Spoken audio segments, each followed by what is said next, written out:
Save my leg, I'm used to it, I was born with it, it was with me since childhood, let's do something.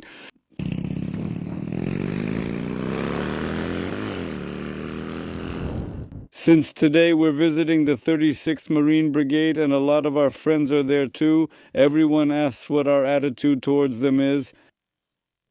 After training, my friends and I ended up in the 36th Brigade. We wanted to go there ourselves. The Marine Corps, the romance of it.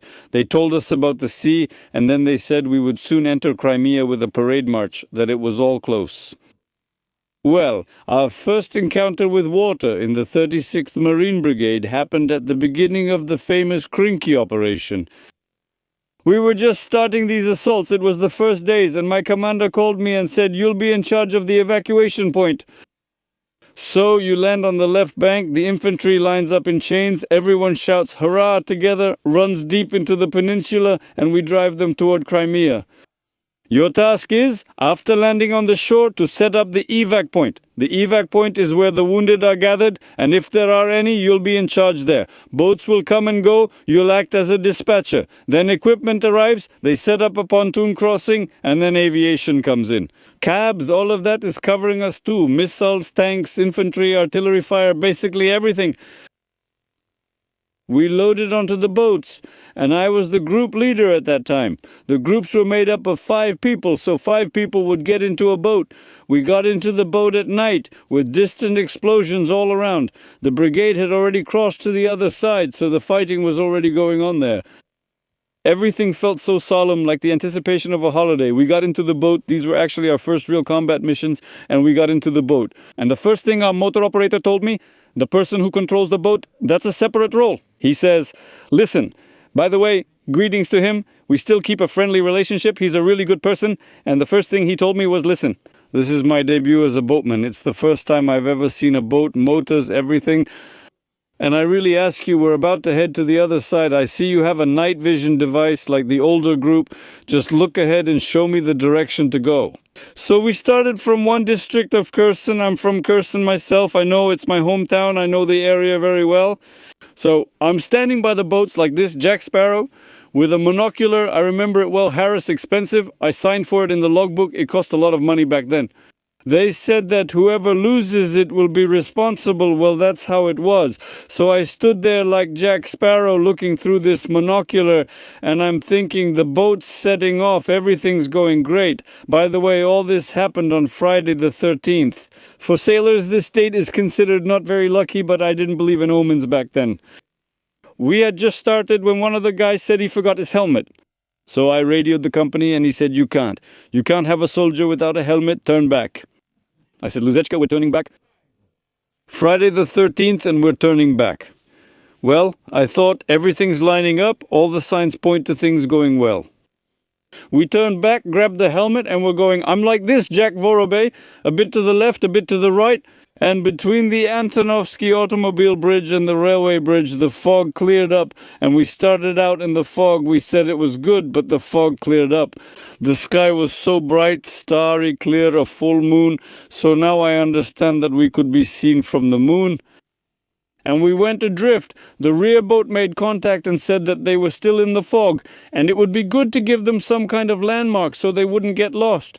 And the boatman says, "Listen, there's a little light on the nightstand on Harris. It's beautiful. Just flash it like this, and they'll be able to see it from far away." Now, being in aerial reconnaissance, I realized that when I was flashing that little light, we were basically making a kind of Christmas garland right in the middle of the Dnipro. Тобто нас було, сліпой, це було видно, що капець. Я мигаю, мелодию вот эту, тра-та-та-та-та, music.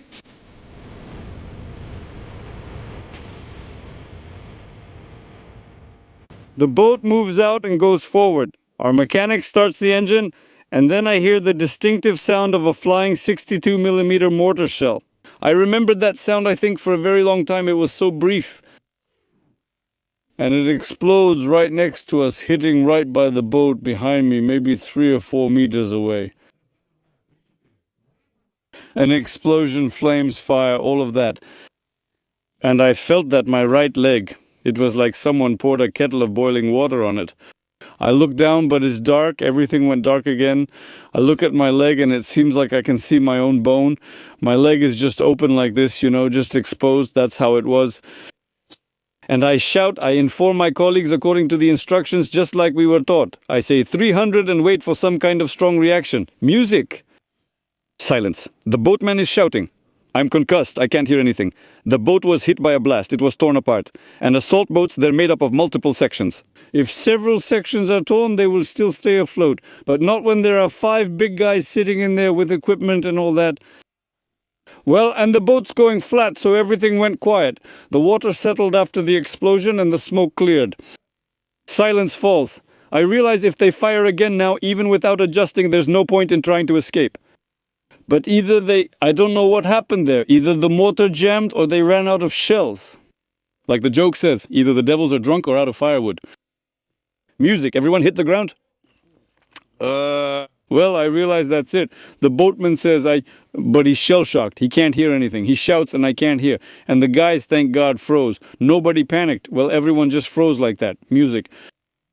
I asked my colleague, I said, give me a tourniquet too. They gave me one and I wrapped the tourniquet around my leg. And it turned out for me, again, that's what field medicine is like. That's what quality equipment is like. The tourniquet broke. The handle was in my hand. It was some kind of Chinese one. I somehow managed to fix it there. Well, and the boatman. We're holding a military council. We're having one. Well, I'm the senior in the group. The boatman asks, where are we going to sail? The boat is overloaded. It's hissing. The center of the Dnipro, Azoria. Well, I say to the shore.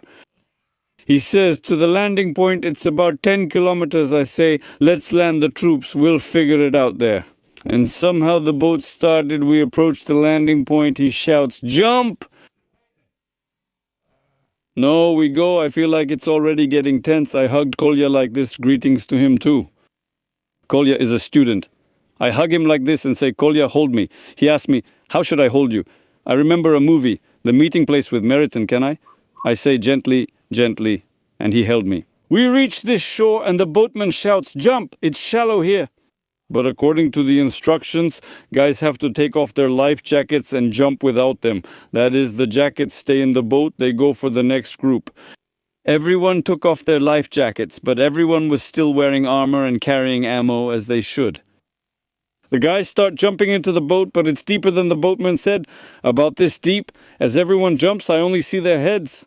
He says they're floundering toward shore and will break the boat. He can't handle it. Everyone jumped out and he says, you're coming back with me. I say, no, but we have a medic with us. We're in charge of evac here, and our medic was this little guy. Before that, he was a dancer, a stripper, then a miner, then a policeman. Then fate took him somewhere else, then a machine gunner. And 3 days before that, he became a medic.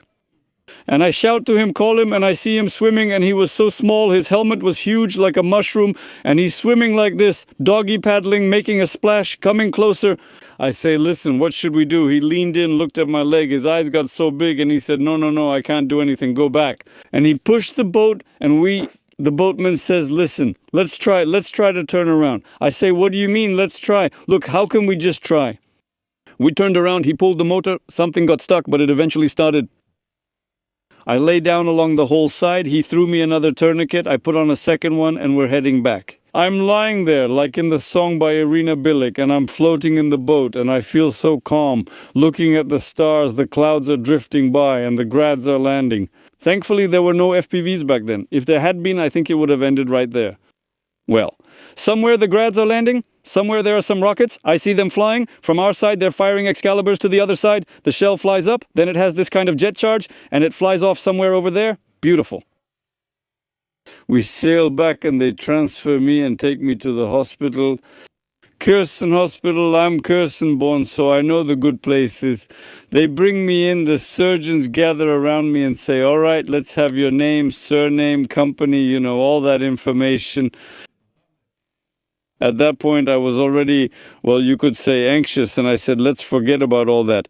In civilian life, I have a furniture business. I said, all right, my last name is this, my first name is that. Let's forget everything else. No call signs, no company, nothing.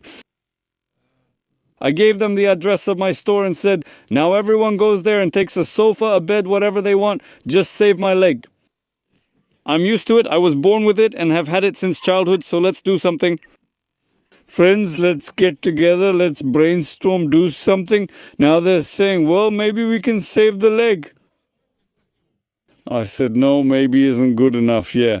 By the way, it was actually a lot of fun. Even then, I wasn't scared. It was fun and a bit worrying. I mean, losing a leg wasn't exactly interesting, of course, but we had a good conversation. By the way, the atmosphere was really positive. I woke up with my leg bandaged and everything was fine. That's it. Well, after treatment in Odessa and everything, my service in the Marines basically ended, and I joined the 93rd Brigade. There I learned to walk on ice alone. I already understood that walking in the middle of the river, flashing around and doing those things is not a good idea. That's my attitude toward the 36th Brigade, toward the Marines. That's how it happened, actually. The first person who visited me in the hospital, I opened my eyes and there was Mirotny standing there. He came to the hospital, and that really touched me. I'm a sentimental person. Your commander came to see you in the hospital, and it was solemn. Well, you drowned the night vision device. Everything's fine. Yes, in a good way. In combat, that's normal. He says everything's fine. The guys have communication, and then those things started happening. Yeah, well, that's how it was. Getting to know the 36th Brigade, the Marines, and the naval life. Well, everything ended well. Well, everything's good. Everything ends well. The main thing is that I have 2 legs, 2 arms, and my head is all there. Yeah, I think that Friday the 13th is actually a lucky number. My sense of humor stayed intact and even got stronger. Really? No, that's how it was. It's just a statement of facts. That's how it was. We have a lot of stories ahead of us, all kinds of different twists. And to make sure you don't miss them, you need to subscribe to the Moto Life channel, hit like, and ring the bell. And we continue to defend our country, and we will definitely win because we are invincible. Glory to Ukraine, glory to the armed forces of Ukraine, glory to the volunteers and Putin. Asshole.